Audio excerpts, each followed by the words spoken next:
Hello and welcome to the Far Side of the Moon podcast. Today we will be covering The Grudge. 2004 Grudge. American. Remake. Set in Japan. Of course. Yeah. And we're just gonna cut right into it, right? Yeah. I want to start us off by saying, because we looked this up, this movie cost how much to make, Carlos? 10 million. 10 million. That's a relatively low budget, I just want to point out. Nowadays, this is ridiculously low budget, if you want to bring that up. But, moving on. 2004, $10 million. You know what? Let's make this scary movie. You know what? Let's see how much money we get out of it. It made fucking great, apparently, in Japan, whatever. You know, it's a good story. So, okay, cool. Let's make it and see how much money we get. $180 million box 187 million. 187. You round that up to 190 million. God damn, you get keep those 3 million, dude. Yeah, well, I want to point out that this is, I think they're still doing this actually, where they're remaking Japanese horror films for American audiences. Because apparently we don't like watching foreign films.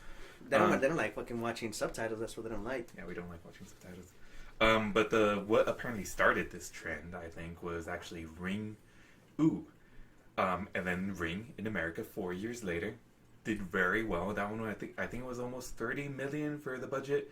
That one made 250 million, something like that. Cash money. So once people see that fucking cash cow, the fucking Japanese horror is gonna be amazing. They started milking them Japanese guys. Started milking those Japanese stories, and voila, we get The Grudge. Which, going into it, I want to say that I don't like it as much as Ring.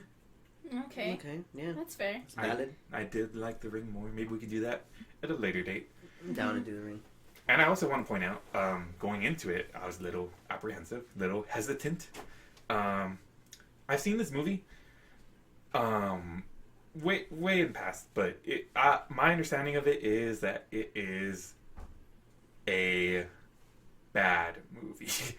But I can agree. Like, this movie, it sucks, but the thing is, it still brings me. I still get scared. Trauma. Yeah, like I still get scared. Like, I saw it, I'm like, whatever. I saw it a year ago with my brother. I was like, whatever. Nighttime came, and I kept on picturing the fucking little boy fucking looking at me. I still can't. Like, right now, I'm like, that movie sucks. Watch me in the middle of the night. Shit. Be like, fuck. Well, I was about to say, like, are you really going to feel like that? Because we watched it today, I want to point out to our audience.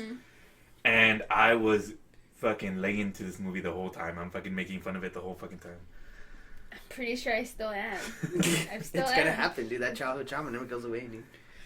But I definitely think this movie is in the so bad it's good kind of realm, where it's ridiculous, right? Like, it's Shit, a ridiculous it's 180 fucking $7 million good. The thing is, there's a bunch of scenes that you're like, I guess that wasn't necessary. Like, but the scary parts. The visuals are amazing, right? Yeah. Well, I mean, for that time. Like, wow. Well, I mean, now there's shit. I think they still hold up, dude. You think so? We just watched it, dude. You don't tell me the fucking hair in the corner of the room. Yeah, okay, yeah, that was shit, this is amazing. Like, not like their shit, but the scary scenes, I'm like, shit, okay. Well, I mean, some of those jump scares, I mean, there was one that got me, right, in particular. There's the one where they're in the bus. I forgot completely about that scene. And then, boom, fucking Grudge comes out, whatever. Since you brought up that scene, I want to point out the fucking Sarah Michelle Gellar CGI reflection that they added in. That was completely off. That's the scariest part to me. You look into the mirror and you see this reflection of yourself that's opposite to you and that's doing other shit than you. Oh my god, that scared the hell out of me. That's doppelganger shit right there. But yeah, it's a scary movie. They got a lot of good visuals, and I think that's why it became so famous. Where the American people were just like, "Oh yeah, like you watched The Grudge, super scary, right?" Yeah. Let me fucking paint you a picture here, dude. This is what the first scene was painted the whole fucking thing for me. Because we're gonna judge this movie, right? We're basically gonna fucking judge this movie. We're talking shit about it. I want to point out we're not recapping it. Right. What was our usual format? We're just gonna talk about a few scenes. Yeah. So first of all, this first fucking scene paints the whole thing for me. Random guy wakes up, right? He has a beautiful Latin woman, like my boy Carlos over here pointed out very clearly, and this guy's just completely confused. He doesn't even know he fucking belongs there, dude. We all know it's The Grudge. It's a scary movie. You know, this guy mentally fucked up or whatever. But this guy's looking around. He's looking outside. He's staring at the world, right? Fucking Japan going crazy as shit. Yeah, super bleak. Yeah, It's dude. like a good day, you know? He has zero expression in his face besides the look of fucking confusion, dude. Like, I don't know what the hell's happening with him. The girl's like, good morning. Like, barely waking the fuck up. Sorry to pause you, Albert. Just because Letty said that, like, oh yeah, it looks like a good day. I want to point out that it's overcast, where it's super cloudy. We think that's a really good day. Yeah. Because we're so used to the sun beating down on us. So if anyone doesn't know, we're from South Texas. So we get some warm fucking weather down here. So overcast, that looks like a really nice day. But I think they were actually going for a gloomy look. Right? Yeah. Shit, well, for South Texas, that looks like a real fucking carne asada weather right there. Yeah, it's looking great. I would be looking out that fucking window, breathing in the fumes of fucking... Damn, let's go to the smoky carne park. asada. Yeah, fuck yeah. And then Maria fucking calling me back to bed. Oh yeah, let me just get some kind of salad first. Yeah, let me babe, I'm gonna go to the gas station and buy some aguacates. Then I'm gonna make some fucking guacamole right now. So this guy's looking out to the world. It's a beautiful ass day compared to South Texas, of course. He looks at her. He's done with her shit. He's done with everyone's shit. She has a random ass smile like, oh, you know what? I'm so beautiful because this is how I wake up in the mornings. And this guy's, you know what? I'm fucking done with this bitch. And just jumps off of the God knows what story it is. After he falls down, because we get a visual of the camera just going straight to the ground. His point of view. The point of view, exactly. So he falls, slam. Cut to Maria, and I don't know what the hell kind of reaction that was. Because it was a late reaction, that's what it was. let me tell you this. If this was a real Latina, she would have started screaming, panicked, run over there like, what the fuck is happening? But probably would have accidentally fallen off too. Yeah, accidentally jumped off after, dude. People are fucking crazy, man. People are crazy. So she fucking... that was it. Like, we look, she runs, she looks, zero expression in her face. Are you goddamn kidding me? And that's how they do our only Latina in the film. Dude, and that's why I personally thought that this bitch was just a one-night stand, dude. Maybe. But okay, no, apparently but because we're watching it and we have the recollection that there is some sort of affair at play or something, right? Yeah, because, I mean, the whole story with the Grudge and the family and the guy banging some girl, whatever, and having a kid and then being murdered, that's kind of the basis of what we thought, right? So, I thought that was it. But, I mean, I thought it was a one-night stand kind of deal. Nothing else. But no, apparently as we go later on in the movie, they explain to us that that's the wife. What the fuck kind of expression is that? Yeah. Yeah, and like we're looking at this guy and we don't even know who he is, but we can tell that he looks fucked up. Like he looks like he's troubled by something, right? And the wife is just like, "Oh, come back to bed. Yeah. You were so erratic last night." But spoilers, by the way, spoilers. He only went through, I guess, problems for 24 hours because literally he died the next day. Yeah. So. I mean, if you consider having a fucking stalker a problem, you know? Well, I would consider having a stalker and then going to her house, finding a beaten child, and a hung father, and the dead body of your stalker. That'd be a pretty... It's fucked up. Why don't you call the fucking cops, man? You call the cops, definitely. Yeah, he should have called it once he got to... We're jumping ahead, but... I think he should have called the cops right then and there once he saw the kid all beat up. I don't know why he's stuck around kind of waiting for the mom to show up. Like, what the fuck? I think we may be supposed to assume he did because the cops did end up talking about the family being found there. Well, yeah, but I'm pretty sure maybe it was the neighbors or something because we never saw it. And the cops, if you call them, they'll show up right away. That's true. I mean, they do for an American white blonde woman, as we saw later on in the movie. Yeah. Letty, you want to take over? I believe there was the next scene that you wanted to talk about here. This is the scene because I wanted to talk about this scene because even now that I saw it earlier, it still kind of creeped me out. Okay. It's this character named Yoko, and she's taking care of this older white lady, and she starts talking on the phone, or she's doing something with the phone, and she starts heading up the stairs because there's trash all over the place for some fucking reason. Yeah, I don't know. Unexplained, by the way. Yeah, like, they didn't really... It's Carlos, no, Carlos. They didn't explain why there was trash everywhere. Anyways, she ends up going to this room. She opens this closet, and for some reason, like, out of everything, she decides that she's gonna check up... There's this cellar thing, door, well, I mean, it's whatever. like the attic door. Attic, yeah. Cellar. Oh, my God. Bottom, Yeah, okay, whatever. The attic. And she opens it and goes up and she turns on a lighter. I didn't even know this lady was a smoker, but I guess. It's a super cute pink lighter, by the way, I want to point out. Yeah.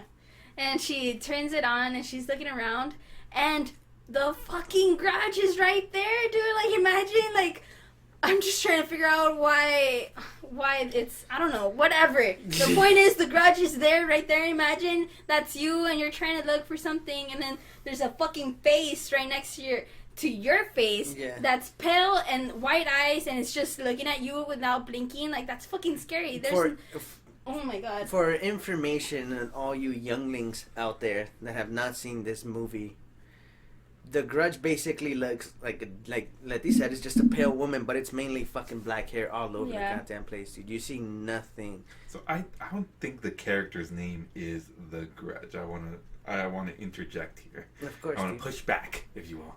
Because I think Grudge is supposed to be like what's happening in the house, right? Like where it's it's a like combination the of curse or everything. whatever. Yeah. The curse, yeah. Where it's the woman, the kid, and the cat, I guess, and then the father, which we do actually see murder one person. We see him murder everyone. the fucking No. everyone. Oh, okay, I mean, because he murdered his family, right? Yeah. But I mean, he murdered the detective at the end. He's the one that held him under the water. Yeah.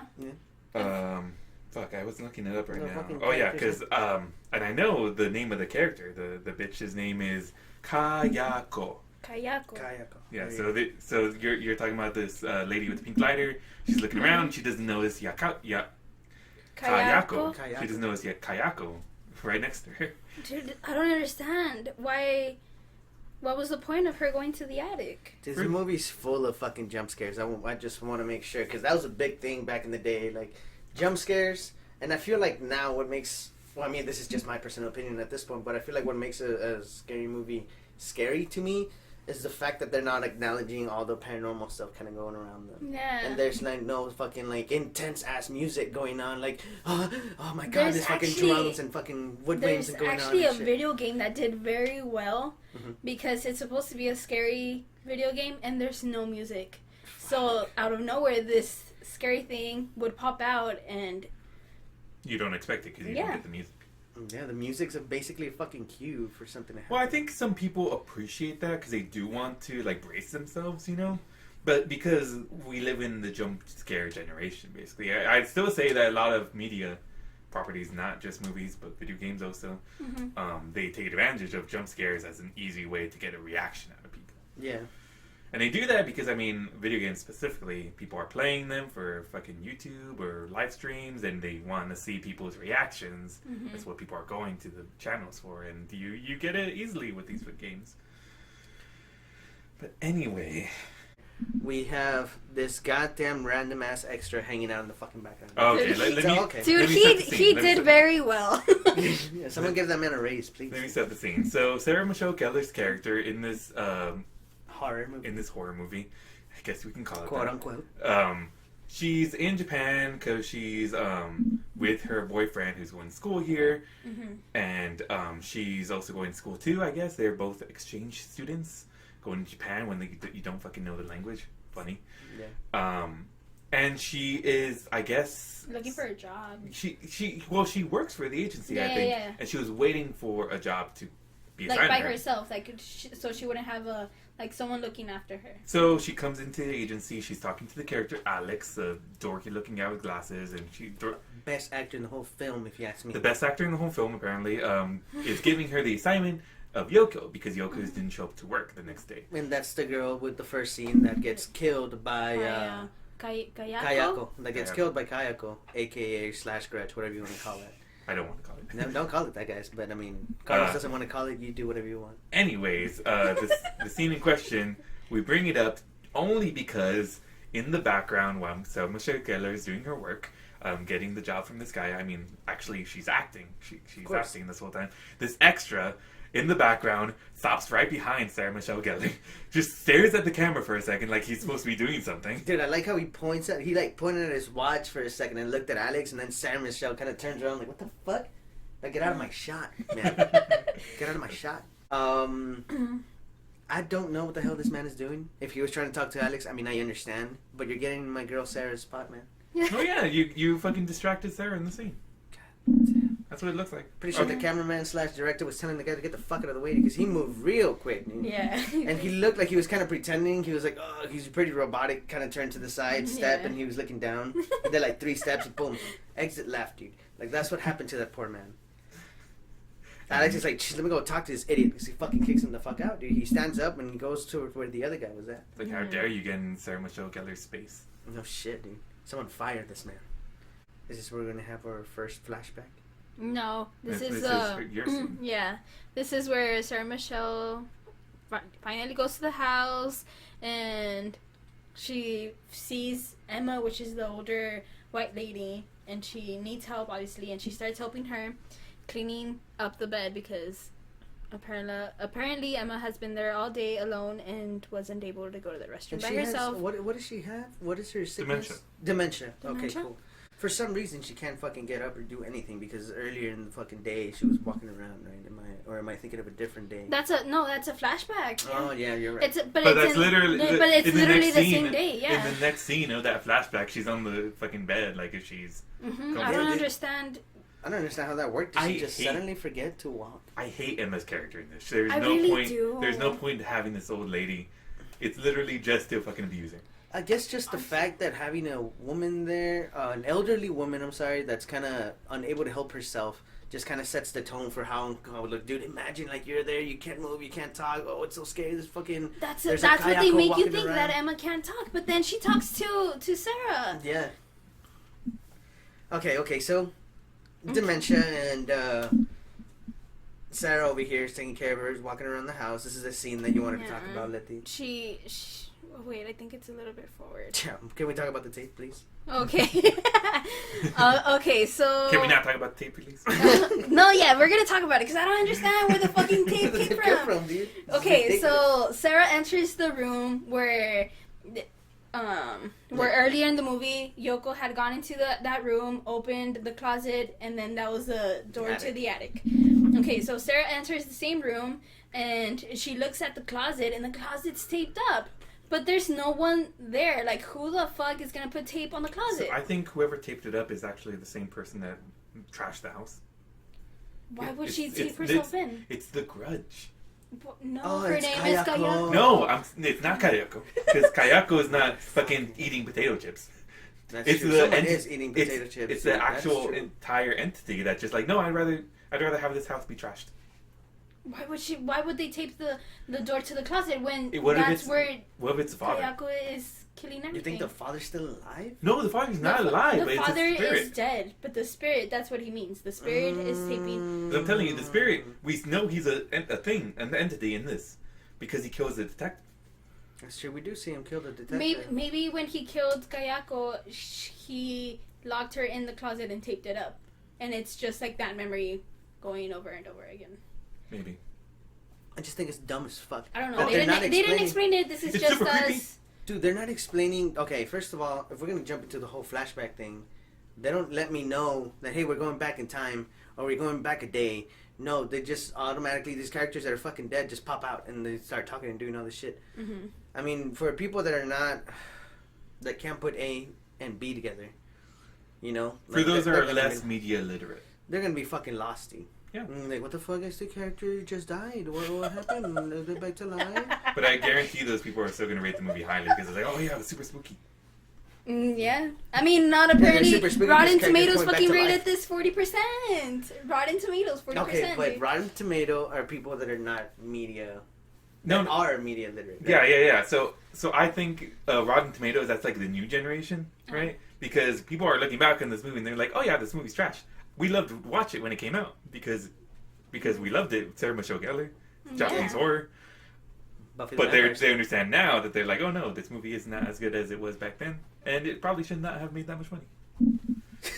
I mean, it's a whole side thing, right? But that's exactly what they're saying. Letty, you want to talk about this? Okay, so she goes into I'm just gonna say it because it's kind of relevant. She goes into the room, opens up the closet, and there's a little boy in there with a cat. So Sarah freaks out, goes downstairs, and calls Alex. Yes. Instead of calling the fucking cops, she calls Alex. For some reason. Mm-hmm. And she mentions how Emma hasn't talked to her, right?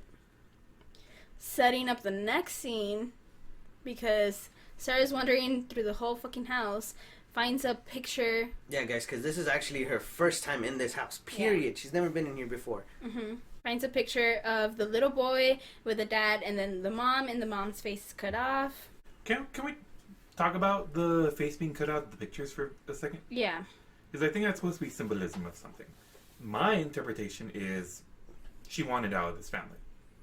Okay, my interpretation of it is that the dad was sick and tired of looking at her fucking face. Yeah. And he ripped the pictures of every single one of, he ripped the faces off every single one of the pictures, man. Mm-hmm. That's why he put them up in the closet. Remember, he had just like pins and blood all over it? Okay, so yeah, because there's no way she could have done that. Yeah, there's no way she could have done that and then killed herself. See, the movie's not clear on shit. I mean, again, you need to fucking watch a bunch of fucking movies and kind of put dots together. Well, I mean... We're not watching Clue, the fucking movie, you know? We're supposed to be scared. We're not supposed to be confused throughout the whole goddamn fucking thing. Okay. Going back to the scene, she finally goes to the room where Emma is supposed to be asleep. Mm. And this is the scene I wanted to talk about because this is the scene that freaked me out when I was little. Thank you, Jesus. Dad. Anyway, I mean, I guess it was kind of my fault. I walked into the room and they're watching the movie. But I got over it and then Dad fucking scared me. Okay. She goes into the room and Emma's kind of mumbling to someone. There's no one there. And Sarah asked Emma who she was talking to. And Emma says, I just want her to leave me alone. And then the camera shot is kind of like in between them. And then you can kind of see the corner. And you see the top corner of the room. And you start seeing her kind of go into one corner. And then... it turns into like a shadow and it creeps up to Sarah, and then it's a face and the eyes roll back. I'll point out it looked like there was also arms made out of hair. Mm-hmm. Yeah. So it was a whole hair entity. Yeah, whole hair shadow entity, whatever. Sarah freaks out and the scene cuts, but this is the scene that freaked me out because I'm little. I'm like, what the fuck is happening? And then you just see a shadow in the corner of the room. Like, and then it sprouts a face, and then the face opens the eyes, and then the eyes roll into the fucking sockets, and oh my god, yeah, it's super spooky. Dude, I don't even know what to do with these actors' fucking reactions here, man. That's what has me scared the most, dude. They're fucking...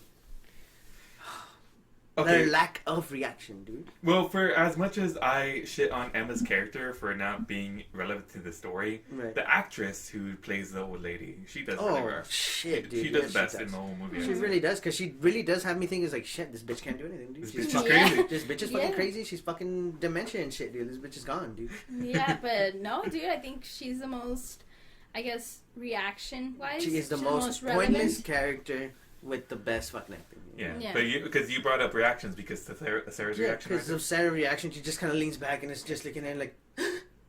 That's Are it. you fucking kidding me? I'm telling you, she's not used to being scared at this point. Yeah, because he was Buffy the fucking Vampire Slayer. I understand that. I understand that. But I personally would have fucking shot myself or something.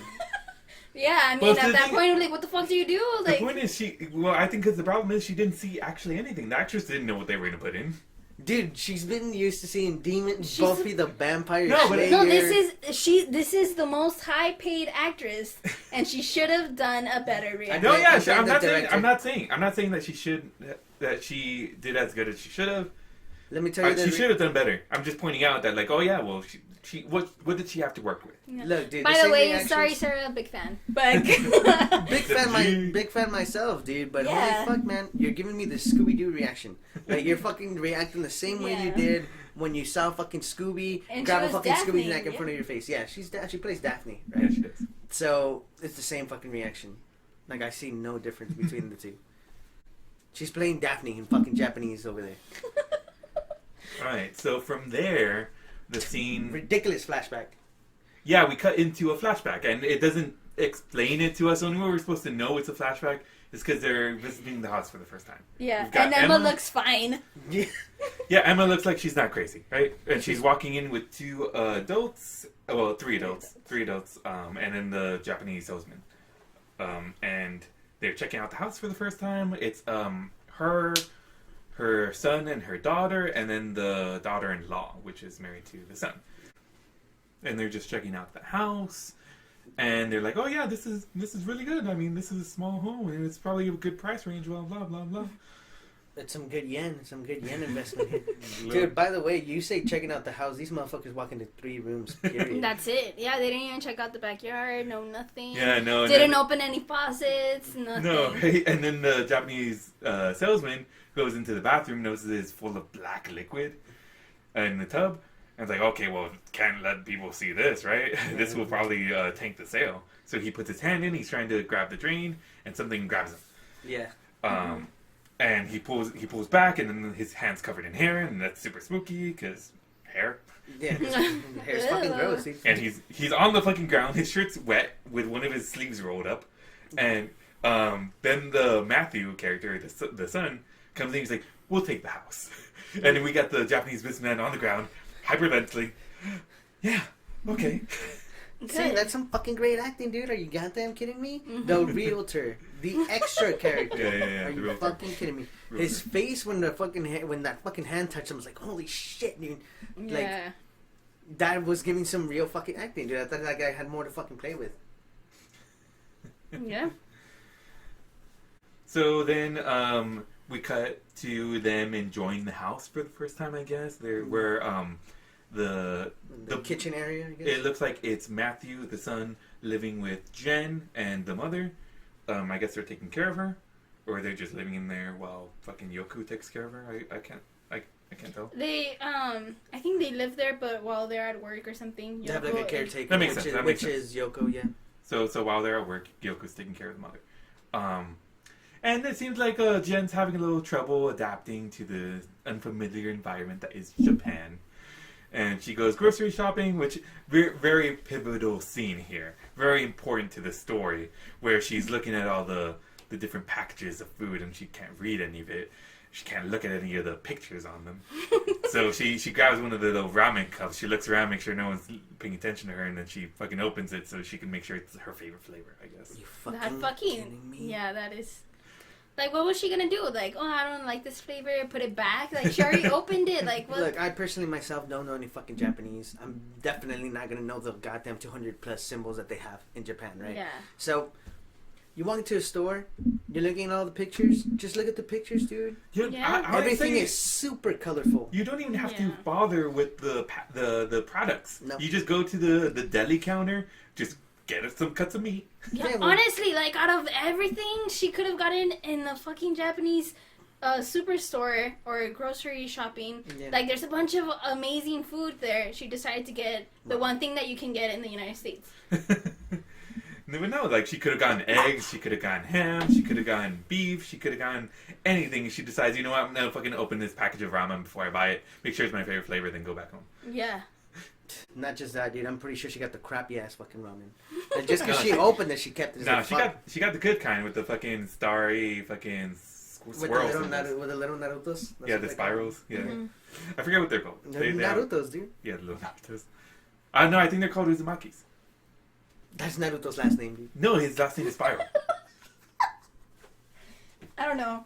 Look it up. We're looking it up. We're looking it up, This guys. is a Naruto discussion now. What does Uzumaki mean?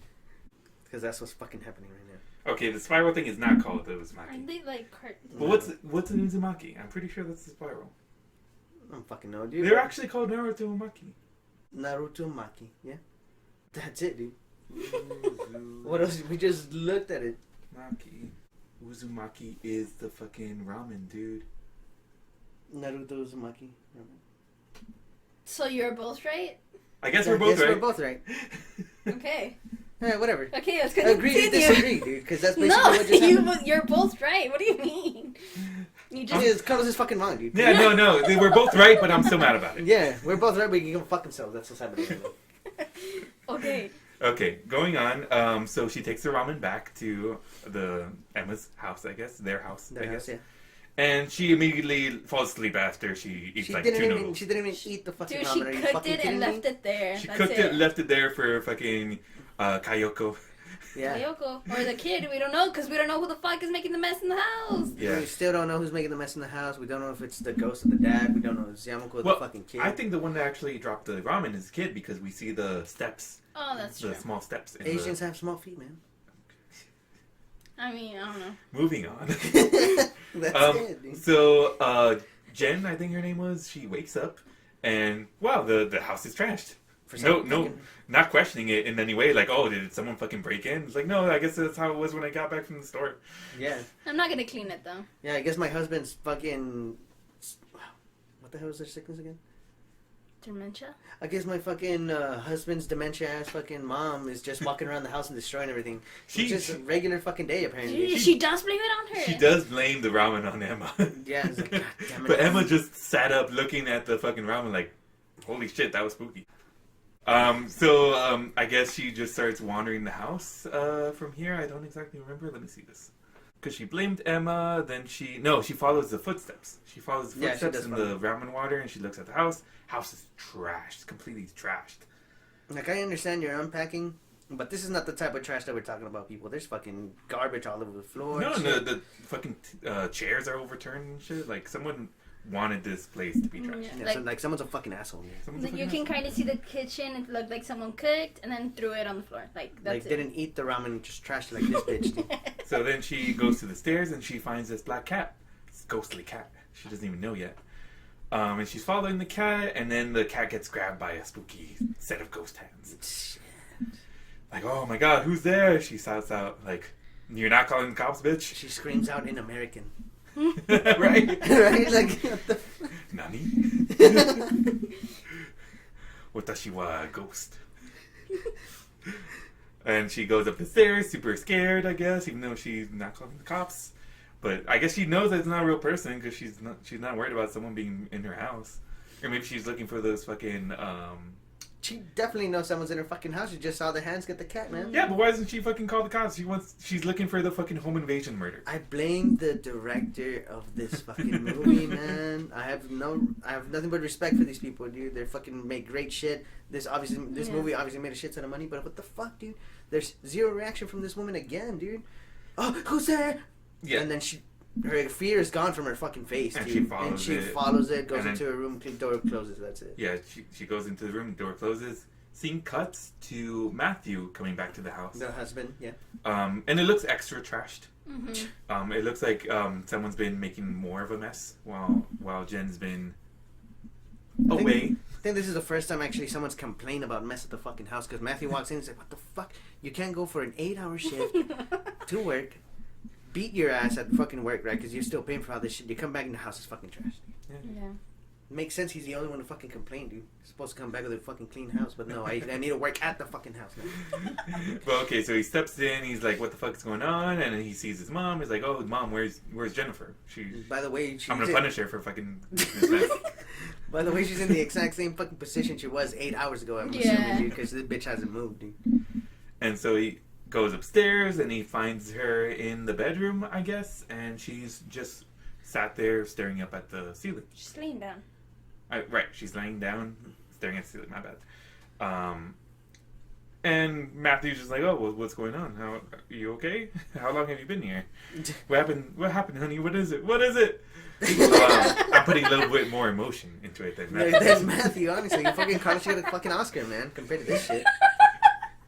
And he's like, "Okay, you're not doing anything. I'm gonna call an ambulance." First fucking time someone's actually catching in their fucking senses. But as soon as he reaches for the phone, the ghost child comes out, and he's like, "Meow." Yeah, this is Letty's fucking fear, dude. This is what she's scared of at nights, by the way, guys. This fucking child. Pale fucking blue/white, whatever. It's a combination of both, dude.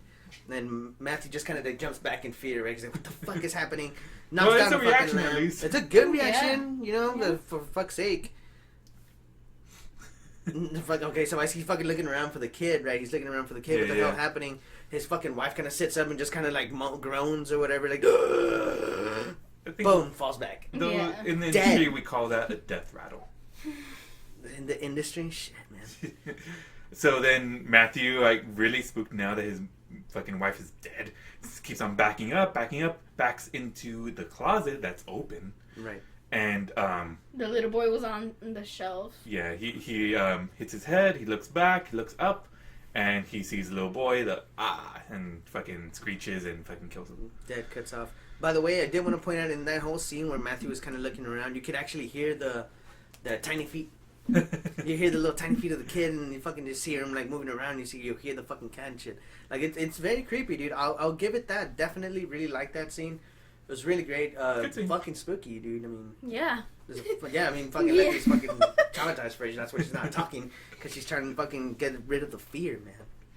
And that's the end of this flashback, but you wouldn't know it. Yeah, you wouldn't know it, dude. But we cut back to a present day, and we got Alex coming in, and he finds Sarah fucking spooked out from what Letty was talking about, the hair ghost that spooked them. Yeah, the lack of explanation when they skip scene really bothers me. Yeah, I wish there was at least some sort of transition, right? Yeah. What's the next scene we want to talk about? The security. Is it the security? I think so. Because we get through all this, and then they cut to the flashback. Yeah, because they hear the voicemail. Yeah, because for some reason the whole fucking time there's a goddamn voicemail and no one knows how to click the fucking button to locate the phone around the house. Because, guys, if you can't picture this, back in the olden days, right, in the 2004 era. Before good cell phones. Before good cell phones existed, the fucking house had a phone for itself, dude. Back in the day they recorded, but in this movie they are wireless. Of course, they're wireless phones, house phones, and there's a little function when you click on the little voice machine there, the little voice recorder, right? You click on it, and it actually makes the phone ring, and it tells you where it's at throughout the house. Finally, a detective, because you have to be a detective to know how to use that function. Clicks it and finds the fucking, he finds the cell phone like in a closet and shit like that. In the closet. In the closet, exactly. The same closet that everything's been happening in. And I don't understand the time gap. This is what bothers me. Like, how long have they been there? Were they there for weeks? Were they there for that fucking day? Because it feels like everything happens. They Like, said it was only a day because he didn't go to work that day. He didn't go to work that day. But it could have been weeks, and it could have been the ghost going to work for him. no, well, I mean, doing the work. I mean, the ghost. Fuck that. Yeah. We know that the ghosts can look like people and sound like people. But as a ghost, would you really want to go work? Like, But out of everything you could do, I'm I'm gonna go work so they don't think this guy's dead. Exactly. It's I'm your gonna go cover story. Your cover story. it is a good cover story, though. Nah, fuck that. Fucking Yamako has all the angles covered, bro. But going back to it, I think it's only been a day because the guy hasn't been to work in a day. Yoko has Missed been out missing for 1 day. That's why they sent Sarah. At the most, this movie takes place in fucking 2 days. That's what we're talking about. Yeah, Like 2-3 days, yeah. 2 to 3 days. Yeah. It's fucking ridiculous, dude. This fucking Yamako and Curse is fucking Kayako. crazy as fuck, dude. Kayako, my bad. I'm sorry. Who the fuck is Yamako? This Well, I is- think he know some combined other Yoko Japanese bitch, dude. and Kayako. Yeah, some other Yeah, Japanese yeah. bitch, dude. Dude, holy shit, man. This movie, this fucking Curse is fast as fuck. They moved in. Fucking 3 days later, the fucking mom can't walk anymore. She's fucking done. A few hours later, A she few can't. hours later, she can't can't even do get up. anything, and she can't talk. Apparently, she can't even. Dude, Sarah walked in and this girl was covered in fucking piss and shit, dude. Yeah, pobrecita. Like, what was the time span? That's what's disturbing to me. I don't understand. But whatever. You can get really dirty real quick, I'll tell you that. No, well, I mean, yeah, but I mean, I'm not gonna Yeah, sit but- in my own shit, dude, forever. Unless I'm getting paid I don't know like Emma. what's going. Yeah, I don't know what's happening. Maybe she didn't even want to go to the restroom because she knew the little boy was there. You know. That's true. Fuck that. So, for the sake of continuity, I know we're not doing a recap, but I just want to point out that it showed us Sarah Michelle Gellar in the hospital, and they got a visit from the boyfriend, and then it cuts to another flashback. Yeah, another fucking flashback that actually covers the voice message, right, of the sister, because they never explain this either. They don't explain it. They talk about it like I thought once. this dude had 2 wives. Yeah, I thought this dude was in. Yeah, it was one of those fucking marriages where you marry like 10 fucking people and shit. Yeah, that's why he fled to Japan, right? Yeah. What's so, it called? She left a voicemail that saying that she was worried about mom and that she was leaving work and to call her at home. That was it. The voicemail. Yeah. So, And I'm pretty sure that's the only way you understand that they are brother and sister. Mm-hmm. yeah. Okay, so moving on. I actually want to talk about this scene myself because I'm gonna give you 2 fucking angles here. I used to be loss prevention guy, so I would sit down and do nothing but watch fucking cameras and shit. So at this point, I personally myself as the guy looking at the cameras be like, why is this fucking bitch? Before the camera stuff, can we talk about the stairwell? Okay, cool. Yeah, the stairwell's actually a really good scene. It's fucking creepy as fuck. It might be the scariest scene for me. So I guess she's about to leave the office because in the voicemail she says she's about to leave work, and she actually does leave the office, and she's still in the building. And she gets like some weird ass vibes. I don't know, fucking rapey vibes. I don't know. I'm getting fucking killed vibes. I don't know what kind of vibe she gets. But she keeps looking back and she kind of like runs away, you know, like, oh shit, like fuck this. And like Carlos mentioned, she goes into a stairwell. Big stairwell goes throughout the whole fucking building, of course. I don't know if it's an emergency exit. I don't know what it is. But it covers the whole building. She receives a call from Matthew. Matthew being her brother, at this point, he's fucking dead. And want to point out the shitty flip phone that she's got. She has an amazing flip, guys. I don't know if y'all know what a flip phone is, but a flip phone is basically your cell phone with a screen on top of it. It literally flips open. Boom, Matthew's name comes out because he's the one calling. And it's it literally has keyboard. Yeah, and it's one of those shitty fucking LCD screens because we're so used to the fucking amazing black light fucking beautiful clear pictures in our fucking basically it's screens fucking now, but in those it was just literally just like, oh no, you literally got the pixels for the name and the number and that's it. Yeah, because your fucking cell phones now have like 1 billion fucking pixels. Well, this fucking phone had like 10 pixels, and that's all you had to fucking work with. If you don't know what a pixel is, please look it up. I'm not gonna explain that. So now after he receives the call, she answers and you just hear, Carlos, you do that better than I do. Matthew, stop playing around. As that is fucking happening, are you fucking kidding me? Matthew, stop. Right? Freaking the fuck out, right? I would freak the fuck out at that moment. And she fucking closes the flip phone, She- ending the call. She didn't have to that's it. click a button. She didn't have to click a button, just fucking flip, close, done.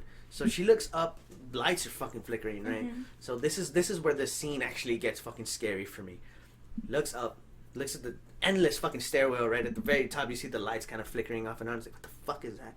And I hear it because of the subtitles, right? Metal clinking. You look down, it's like, what the fuck is happening? There's some crazy ass, and this is Yamako? Kayako. Kayako. God damn it, I keep getting that shit Yeah, wrong. keep saying Yamako. Yeah, dude, I don't know. Kayako. Yamako, if you're out there listening to me, I love you. Apparently. Shut up. So we see Kayako, right? We see Kayako just fucking Twitching crawling and yeah, she's doing kind of this Well, weird she's doing the broken like 4-legged crawl. yeah, dude. It looks She's crawling up the stairs with like It's unsettling to it's watch. unsettling because it looks unnatural because it looks like her joints are like flipped. Right? Yeah. Yeah, so it looks sick, dude. She So- looks like a creature rather than a person. Yeah, so the lights start going off completely level by level, and I'm telling you, we don't see this. We see it off camera because eventually, just everything just catches up to where she's at. She basically takes. This happens in an instant, dude.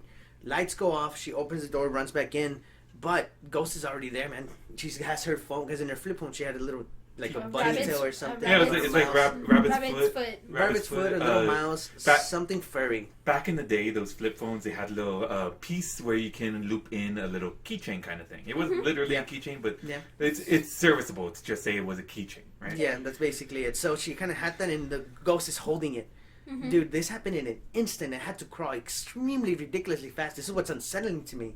Well, it literally isn't crawling as a thing. It's a specter, right? Yeah. So it just wants her to be scared. It just wants Seeing her to her see slowly come up with her, and when she knows she's getting away from her, that's when she's already on top of her. Done. And grabs the bunny's the rabbit's foot, just saying like, "Oh no, you get no fucking luck here." That's right, dude. Right, That's and then basically it. she's pulling at it, and it breaks. And it rips. Now, this is where She falls and looks at the door, and Kayako is just staring at her while the door is closing. That.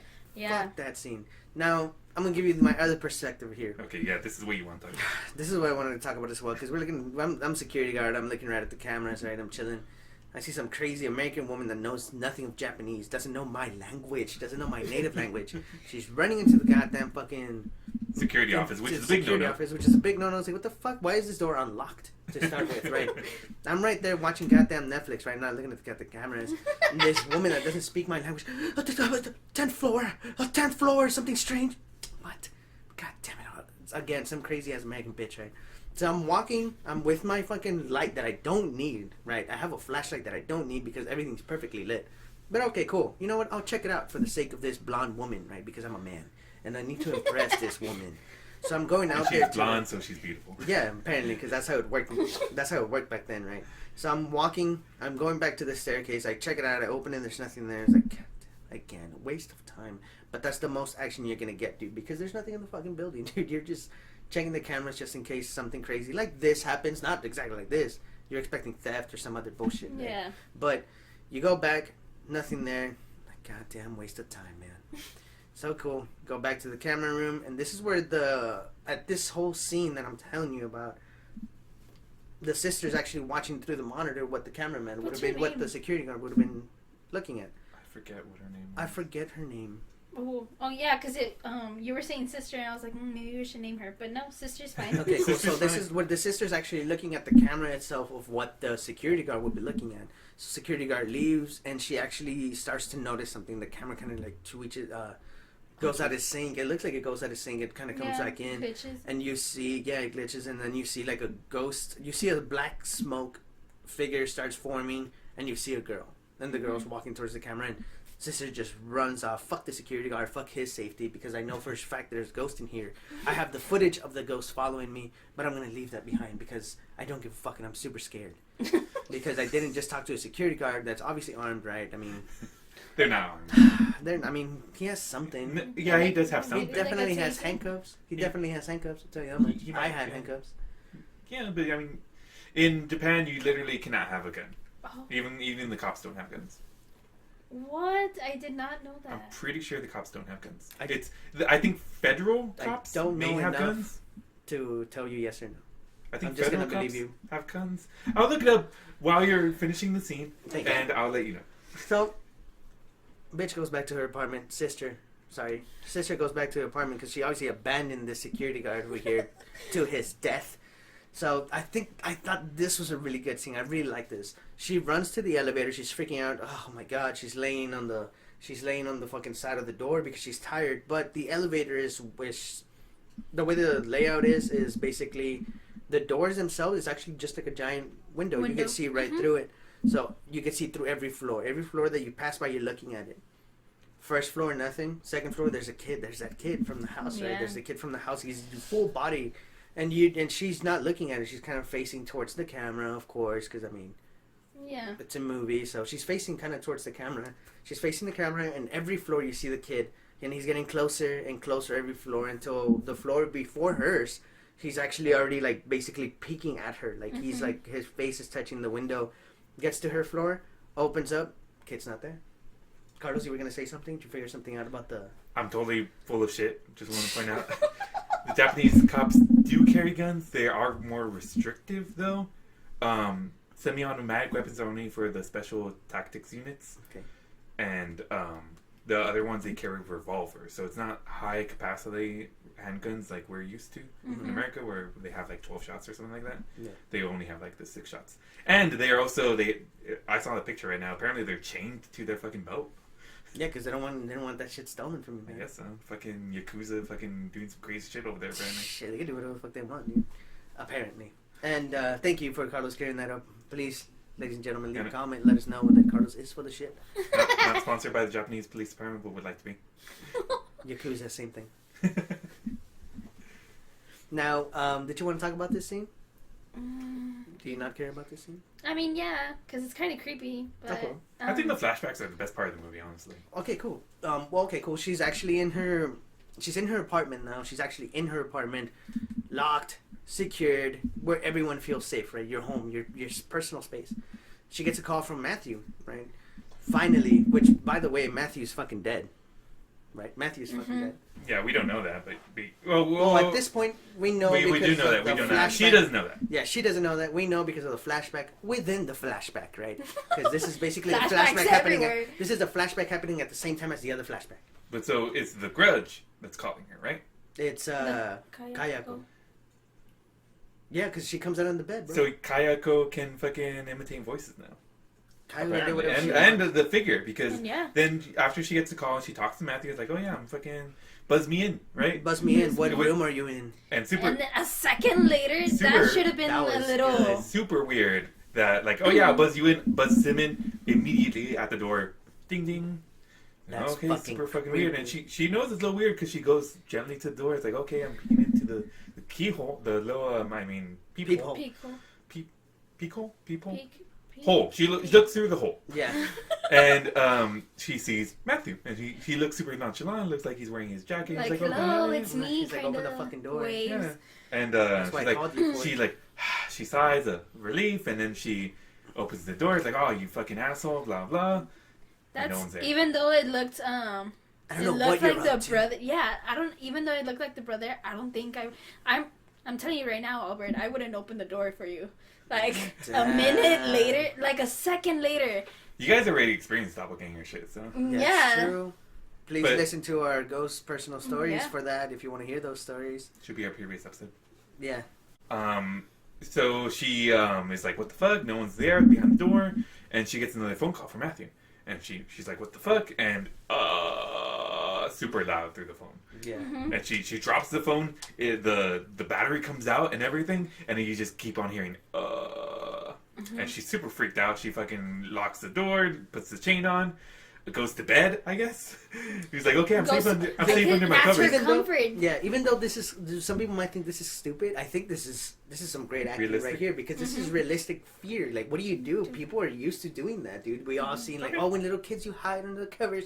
Dude, she went to that state. Mm-hmm. Like, that's how much of I guess this is the way she portrayed her fear, and I thought it was great, man. Yeah. She actually runs to the bed, covers herself. Holy shit, what the fuck is happening? You can see her face, fear. You can see her shaking out of nowhere. That Dude, fucking the fucking Grudge, Kayako, whatever you want to call her, Yeah. knew it, and it just a little more of a dig, like, oh, Dick you move, weren't like, oh, here's what you wanted. Yeah, the rabbits. Here's what I took from you. Remember me? Yeah. I was Yeah. in the stairwell. But it's like literally like she is in the bed, she's gripping the sheets, and then it materialized in her hand, I guess, and just Yeah. like it's I thought already in that, I her thought that hand. was pretty interesting way that they did that. And also, you see her. You see a like giant bump under the fucking covers or whatever you want to call it, and that's. Dude, I think Yeah, it's she looks under the covers. It's Kayako and it's super scary. She pulls her into the sheets. Oh yeah, sexy time. Yeah, boom. I think the I guess the great thing about this movie is that all the scary things or the things that you're like, holy shit, imagine that happened to you. Every single scene, you're vulnerable. You're in your bed. You're supposed to be asleep. Boom, little kid on the corner. Yeah. You're in your bed, your comfort. You're hiding under the sheets. The fucking monster is under the You're in sheets the with fucking you. bathroom. You're in the fucking shower, taking a shower. You're supposed to be alone. Boom, there's a hand touching your head. What the fuck? To Like, push against that, Bring it. Yoko was not in her place of comfort. She was literally peeking her head into an attic. Maybe that was her. no. comfort I meant like, spot. I meant for me. I think this is why it's scary for me. But 'cause- she is in someone's home. She's in someone else's home though. No, I guess. She's in a workplace. That's comfort in a way. I mean, to some people that is very comfortable, dude. Because at that point, it is her workplace, but it is also a home. I mean, shit. Yeah. Again, we go back to being at a home. I mean, I babysit 2 kids, and I feel comfortable in that house. Okay, there you go. Oh, which, by the way, I have a personal story. Look up for our next personal stories. Here we Let's go. go. Here we go.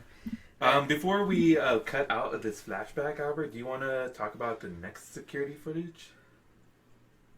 Because we saw the Yeah, because throughout the movie, there's another detective. That's the one that we're talking about, right? yeah. He's producing the security footage from what happened with the sister because she disappeared. Yeah, because at this point, he's very aware that the sister. Because after that whole scene happens, they go to, I guess, present day.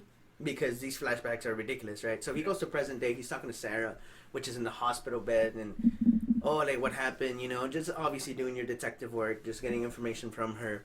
As one of his coworkers lets him know, it's like, 3 years ago in that house, this happened, all super shady and horror movie-ish, and okay, cool, building up a little bit of the drama here. So this man, obviously, as a detective, doing his detective work, he goes to the place where the sister worked. And he's basically reviewing the cameras, which we all knew he would do, obviously, which was the evidence was there. Why did she leave the fucking security guard's office? Yeah. Who knows, But whatever. So, okay, cool. He's doing his fucking work, so he's there looking at the recording. He's of the alone, camera. by the way. He's definitely alone because he's a fucking detective. He doesn't need no security guard sitting there. Working late at night. So he's there looking at the recording. He's looking at exactly. I thought this scene would have been a little bit different. I actually thought that he would have looked at the camera and he would have seen nothing. Like, I don't know why I expected that. But it Yeah, was like- different. But it in was another different in the way that he actually saw the ghost. He's looking at the ghost walk towards the camera, and his reaction is amazing. I like it because he looks back, he looks to the side like he got a fucking like a shiver. He got like chills, man. He's looking at the camera. Ghost is kind of like he's walking towards the camera, and I like the ghost of what it does. It kind of like fades towards the middle of the screen, and is doing that same walk, like kind of how would you call it, wonky? Like a zombie walk. I think it's like disjointed, right? Like It's that fucking it's unsettling walk. unnatural. Yeah, he's doing that unsettling walk for like a second. She's doing that unsettling walk for like a second or two, and then appears back to the left, and is walking normal, and is doing that back and forth until he gets all the way to the camera. Detective's like, he's fucking hooked, dude. He's looking at this camera for just like, holy shit, what am I looking at? So right then and there, the ghost looks up. The whole screen is black. Detective is kind of leaning back, like, oh shit, you know, he's kind of pushing back at himself, like, fuck, what am I looking at? And Kayako opens her eyes. Yeah, she opens her eyes, fucking moaning, whatever, fuck. Thank you. We see that, boom, camera turns off, goes face to black. Detective's like, holy shit, this is real, man. Like, he came to a fucking sudden realization, like, this is what I'm dealing with. Now, this goes on to him later on during the movie. He talks about his friends actually dying in that same house. So fuck, now he knows what killed his friends, dude. Supernatural. Yeah, it's fucking ridiculous. It's super sad, dude, because 2 of his friends died and one of them's missing. Now he knows what happened. Yeah. This fucking ghost, dude.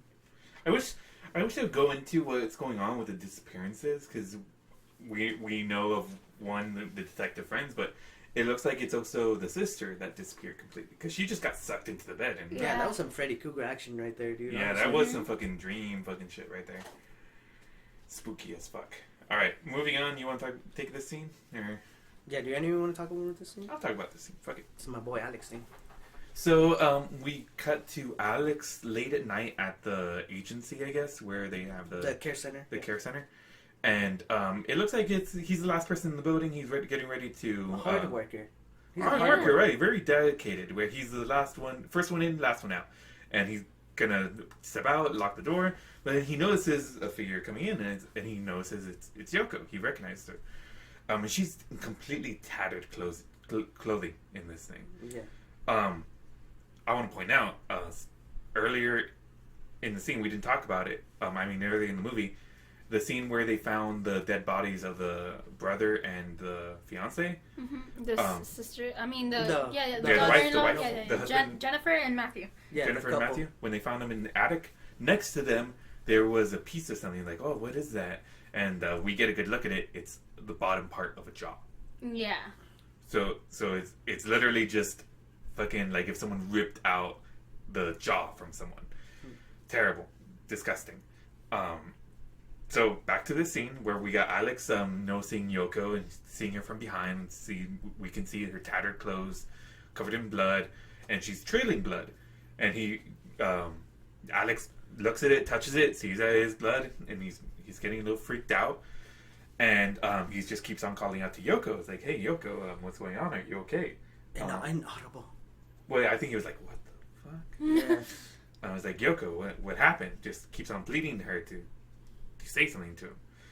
And she finally looks up, turns around, and we get to see her full frontal.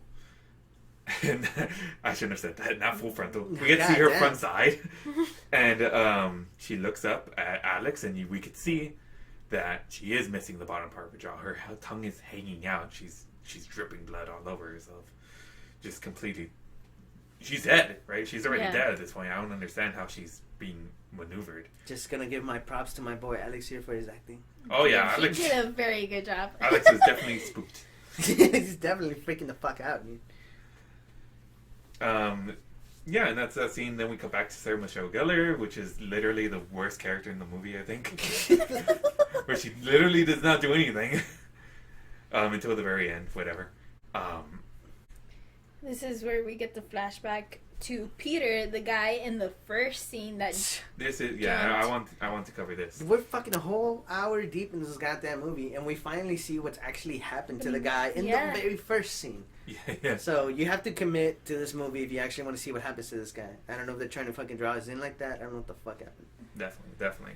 So then we get into the flashback. We see it's the professor, Peter. He's looking through letters I got. It looks like he keeps on getting letters from this Kayoko. I wonder who that is.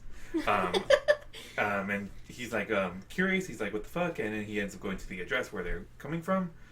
And no one answers the door. So I guess he's super confident in his fucking self and his bodily autonomy, where he will just go around the whole fucking house and be like, oh no, I'm gonna snoop. And he finds the boy hanging out of the window.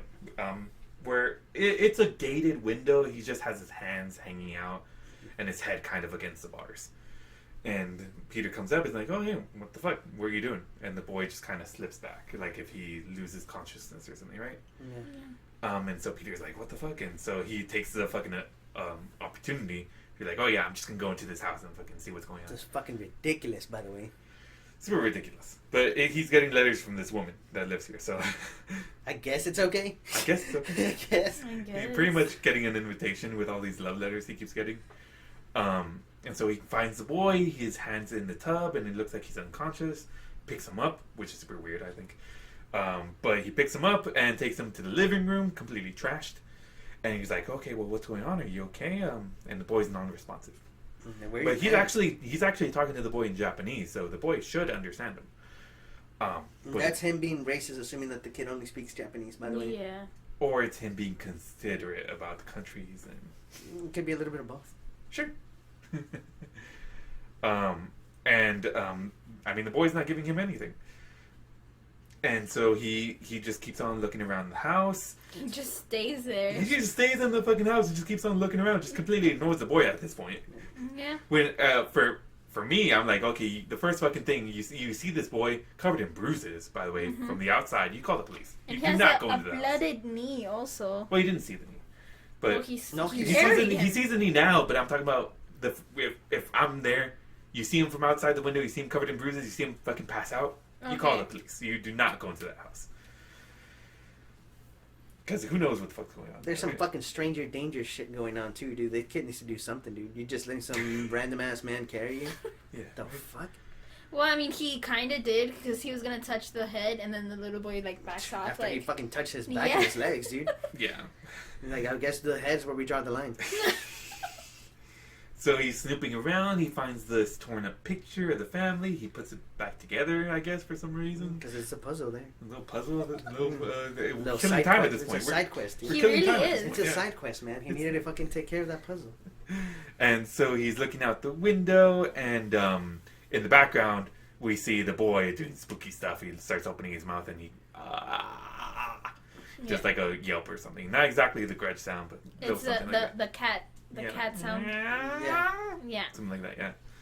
And we cut away from the flashback. I don't care about what's going on with Sarah Michelle Gellar, so I want to come back to the flashback. Because we know what's going on with Sarah Michelle Gellar. She's getting the backstory from what's going on with the officers, and she's just picking up every bit of the lore that she can for us.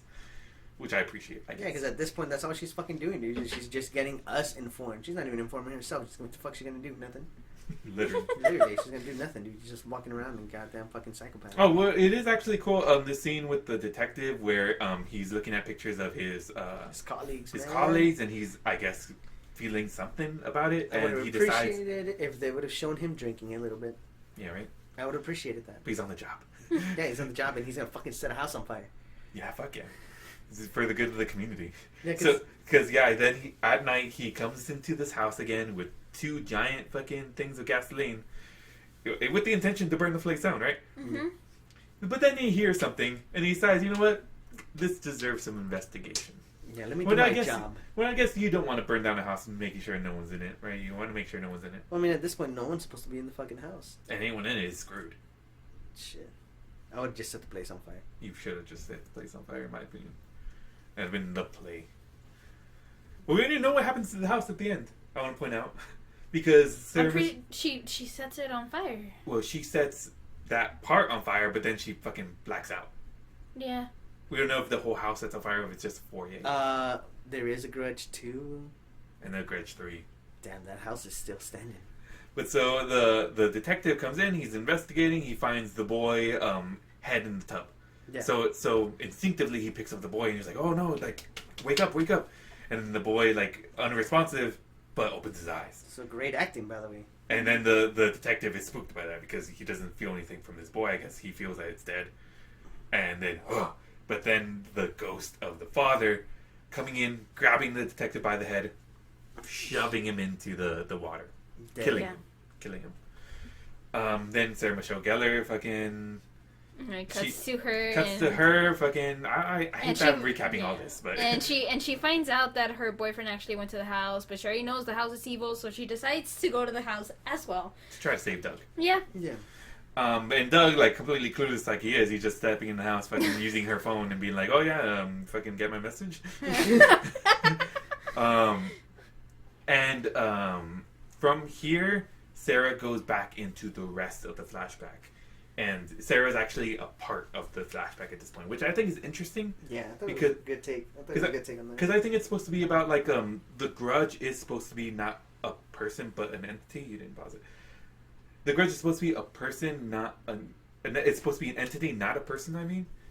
And I think this is the Grudge as an entity, pulling in the moment where this trauma fucking occurred, right? Where we can see that it's Peter encountering every piece of it and the reason why he killed himself. Being affected by it, right? Mm-hmm. Yeah. And I think the nature of that is that, like, the trauma expands past time, and it creates this kind of pocket dimension that Sarah Michelle Gellar has entered in at this point. Well, yeah, that's the Grudge, the curse of the Grudge, not the house. That's why I'm like, I don't even know the house can burn down, right?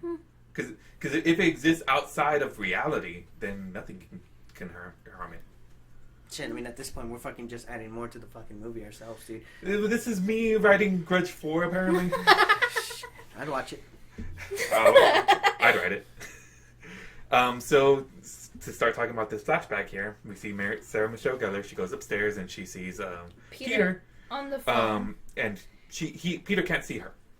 But he mentions that, I think he's talking to his wife, and he mentions that, I love you, I'll be there in 10 minutes. 10 minutes, this guy's been there the whole day, hasn't called the cops.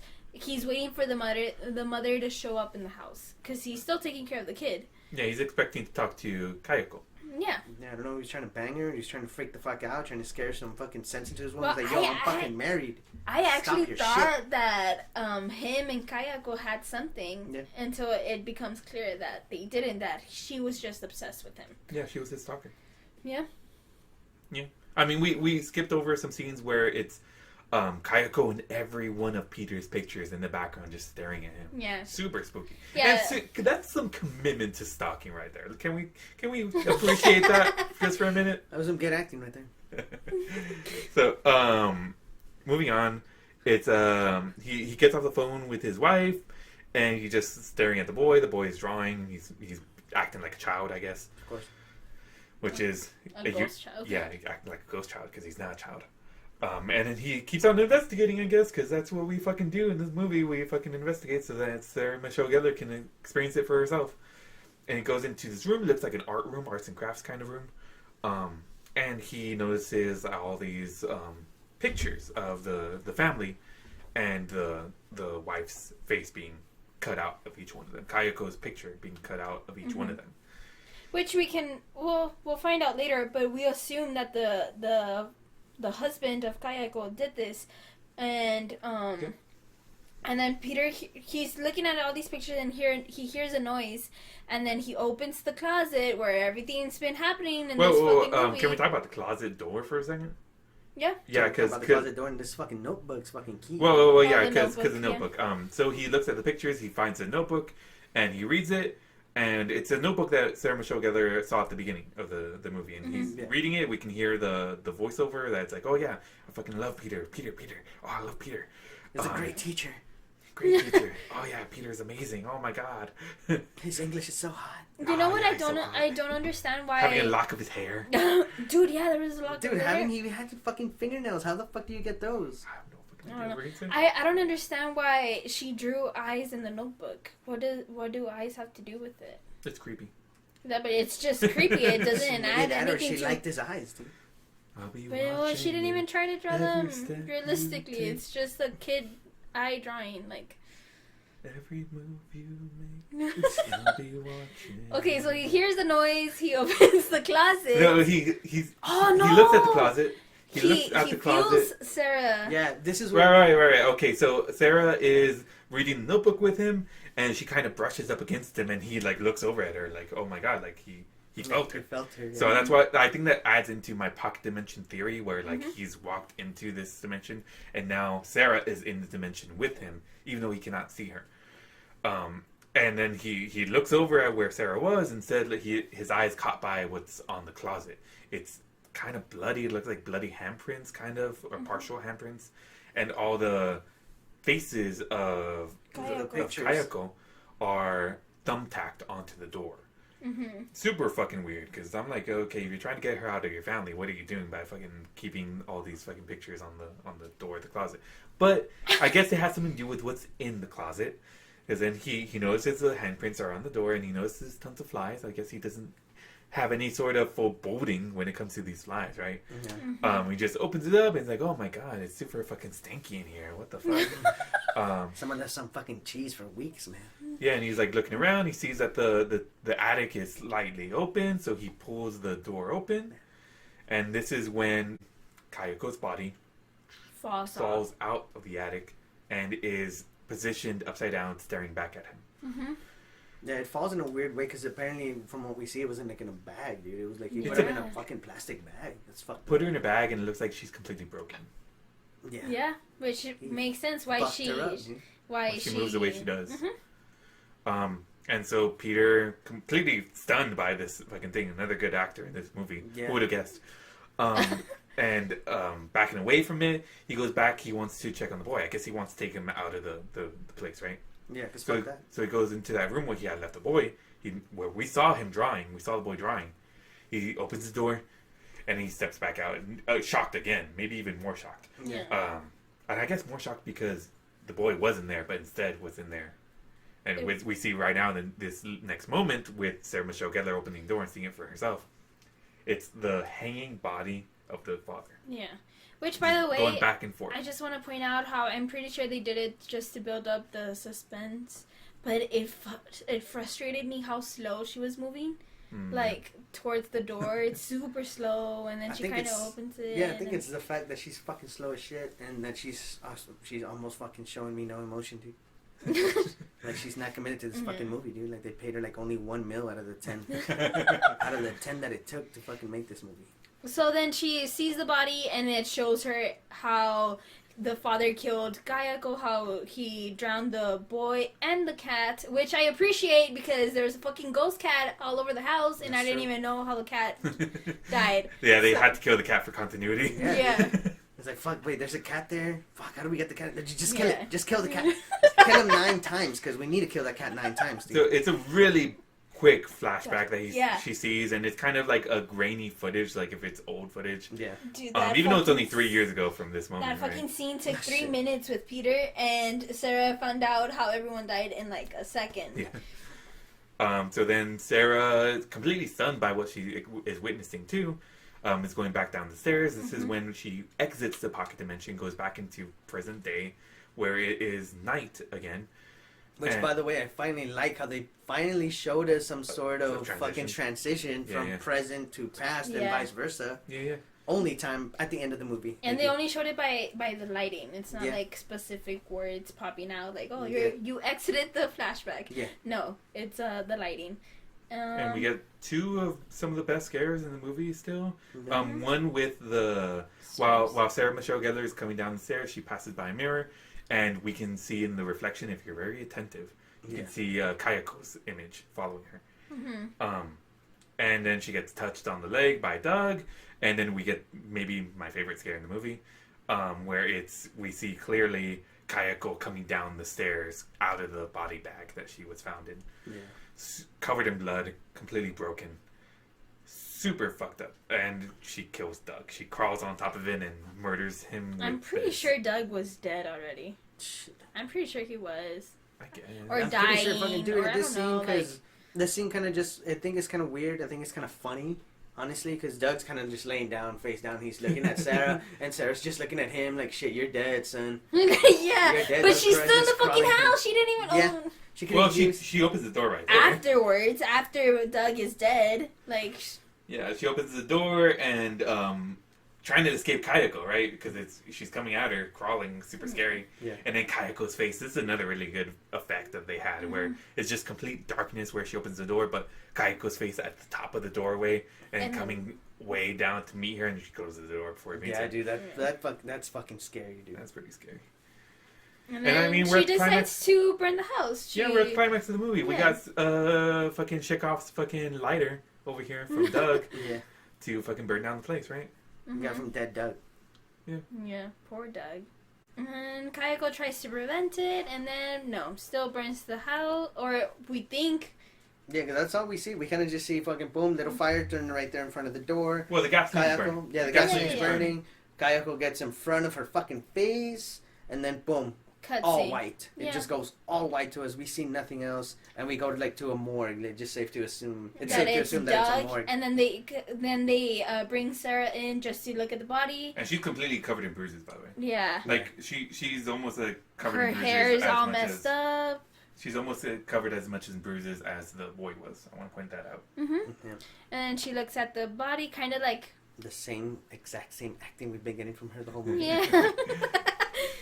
Oh, look, she cries a little. Wow. She does cry in that movie. She does cry in that scene, dude. Mira. She's crying over the lack of money she made. She's crying over the lack of attention she paid to fucking Doug. Dude, it's ridiculous, dude. She was there for Doug. Doug was there. Fuck, she could have taken him out, but no, she was just.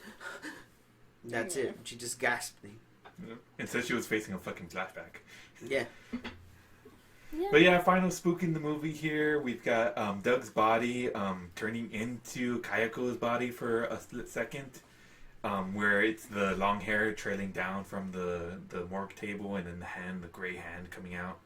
And then she reacts, and then we come back to the body, and it's Doug's hand again. And it's like, oh, okay, I guess we're fine. But we can see Kayako's figure right behind Sarah. Oh my god, she's super spooky with the gray skin and the white dress, I guess. Ready for part 2. Yeah. Damn. By the way, we kept calling Sarah. Well, I mean, we called her by her real name. Her Yeah. real name, her movie name, or Her character name was Karen. Karen. Yeah. I mean, her name is Sarah Michelle Gellar. Yeah. Yeah. And the sister's name's Susan. There you go. Oh, this is her name is Susan. Susan. Alright, guys, well, now we know. Now I know. And Susan got paid more than Emma. God damn. I mean, Well, what did I Emma mean- really do?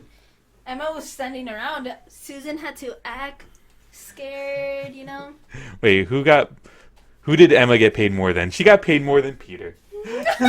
Poor Peter, man. You guys can't see this, but I'm walking away from the computer game. Someone wrap this up for us. By the way, I do think that the Rotten Tomatoes score was on point. This movie's not scary, but watch me be scared at night when I keep picturing the Grudge or the little boy at the edge of the fucking bed. See, I think it's got interesting ideas. It's got great visuals in Yeah. a lot of parts. For the time, it was great. For the dude. time, it was amazing. Apparently, it still Now holds there's- up. I think the visuals still hold up personally. Okay.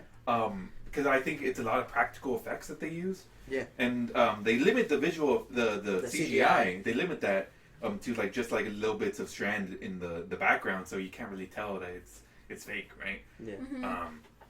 But what I really appreciate for it is the supernatural element of it. I feel like I'd be sort of interested to watch the other Grudges, Yeah. just to see how they expand on it, because I feel like it's a really interesting idea. But I feel like at this point I probably think about it more than the fucking people who made this movie. I think the scary scenes are good on their own. The storyline was not good. I feel like maybe it could have been explained a little bit better, man. The fucking going flashback to flashback within another flashback, then you go to the present, but you go to the third flashback again.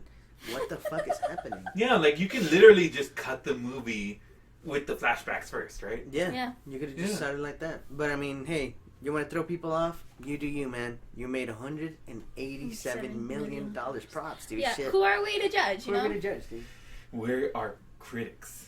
Yeah. We are meant to judge. Alright, ladies and gentlemen, now with this... I guess look forward to 13 Ghosts, because it's coming. It's coming soon. It's coming soon. Just keep an eye out, and I'll catch you next time from the far side of the moon.